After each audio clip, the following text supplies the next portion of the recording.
Hello guys, welcome back to this channel. In today's tutorial, I'm going to show you how you can convert Excel to Google Sheets. Okay, let's get into it guys. I have prepared my Excel data. For example, I'm going to convert this Excel file to Google Sheets file.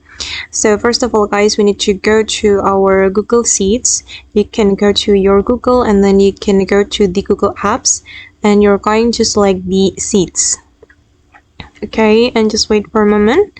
All right, and I'm going to create blank spreadsheet like this, and I'm going to import my Excel to the spreadsheet. I'm going to click on file and then we're going to click on import.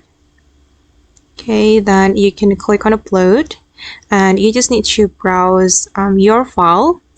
I'm just going to go to my documents and I'm going to convert this Excel to Google Sheets. I'm going to select this file, click on open and wait for a moment. Okay, and I'm just going to click on import data. Okay, and hold on guys. Okay, and as you can see that my Excel file has been converted to Google Sheets file. This is the original file and this is the converted files. Okay guys, and that's all the way to convert Excel file to Google Sheets. I hope this video will be useful for you. Thank you so much for watching and see you in the next video.